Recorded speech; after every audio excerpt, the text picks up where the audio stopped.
My hands trembled as I held the microphone that day, my retirement party.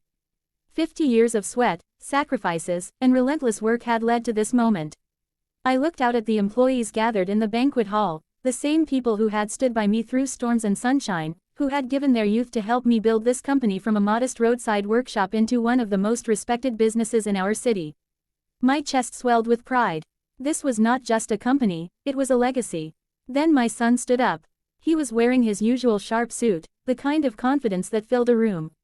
I expected him to speak about carrying the torch, about the next chapter for the company and how he would honor what we'd built together. Instead, his words slammed into me like a hammer. Ladies and gentlemen, I'm proud to announce that after my father's retirement, we've decided to sell the company. Negotiations are already underway. The hall went silent. I saw jaws drop, whispers ripple through the crowd. My heart stopped beating for a second. Sell the company, the business I started with nothing but a second-hand truck and tools. The legacy I had hoped to pass down, brick by brick, to my children and grandchildren. I stared at him, hoping I had misheard. But the confident smirk on his face told me I hadn't. I felt the blood rush to my head. 50 years. 50 years of fighting banks for loans, of working 16-hour days, of missing family dinners and even funerals, because I was out building this company, securing a future for my children. And here he was, throwing it all away with a single announcement. That night, after the guests had gone home, I confronted him in my office. "Why would you do this without even talking to me?" I asked, my voice trembling. He shrugged, pouring himself a glass of whiskey like he owned the place. "Dad, times have changed. Big corporations are circling us with offers we can't refuse. Why keep slaving away at an old-fashioned business when we could walk away rich? I've already signed a letter of intent with a buyer. We'll be multimillionaires overnight." I repeated bitterly. "Do you think this company is just a pile of cash waiting to be collected? This is people's livelihoods, our family's name, our bloodline." "Dad," he said coldly, "you've had your time. You should be grateful I'm making this decision. Enjoy your retirement." I barely slept that night. I thought of the old mechanics who had been with me since the start, of the office manager who sacrificed her youth for this company, of the customers who trusted us because they knew our name meant honesty.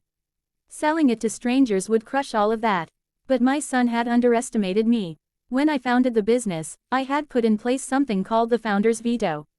It was buried deep in the company's bylaws, a clause giving me the right to override any decision to sell or dissolve the business while I was still alive, even after retirement.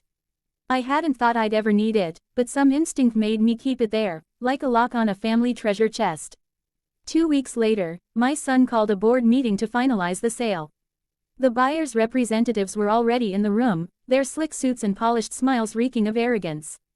My son stood at the head of the table, acting like a king. "Gentlemen," he said proudly, "today marks a new chapter. By the end of this meeting, our family will be wealthier than we've ever dreamed." That's when I stood up. "Not so fast," I said, my voice cutting through the room like steel. All eyes turned to me. My son scowled. "Dad, please, not now." I pulled out a folder from my briefcase, thick with documents. "I think now is the perfect time. You see, when I created this company, I built in something to protect it from reckless decisions. It's called the founder's veto. And I'm exercising it. This company will not be sold." Gasps filled the room. The buyer's lawyers began whispering frantically. My son's face turned red with rage. "You can't do this," he shouted, slamming his hand on the table. "Oh, but I can," I replied calmly. "You may think of this place as just money, but I know better. This business is a living, breathing legacy. It was born out of my blood, my sweat, and the sacrifices of everyone in this room. I won't let it be gutted and discarded like scrap metal." The room fell silent. My son stormed out, furious, leaving the buyers scrambling to cover their embarrassment. I sat there, heart pounding, but resolute. I had saved the company, for now. The days after were not easy. My son barely spoke to me. He accused me of being selfish, of chaining the family to an outdated dream. For a while, I questioned myself. Was I holding on too tightly? Was I really condemning him to a life he didn't want? But then something unexpected happened. Employees started visiting me, one by one. They told me how grateful they were, how they had feared losing their jobs, their security, their second family. One of the younger managers even said, "Sir, you saved not just a company, but hundreds of families. We'll stand by you." It wasn't just about me anymore. In time, my son began to see things differently. He watched the employees rally together, bringing fresh energy into the company. He saw the pride customers had in our name. And slowly, his arrogance cracked. One evening, he came to my home.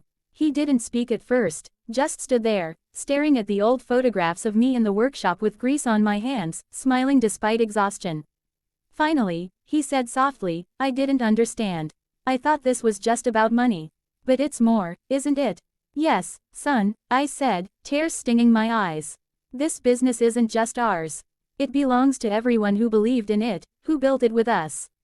Money comes and goes, but legacy, that lasts." He nodded, and for the first time in months, we hugged. It wasn't a perfect resolution, but it was a start. Years later, when I truly stepped back, my son ran the company differently. He honored the people, he honored the name, and though offers still came, he never spoke of selling again. Looking back, I realize the founder's veto wasn't just a clause in a document. It was a shield, protecting not just my life's work, but the soul of everything we built. And perhaps, it was also a lesson, a reminder that some things are far too precious to put a price tag on.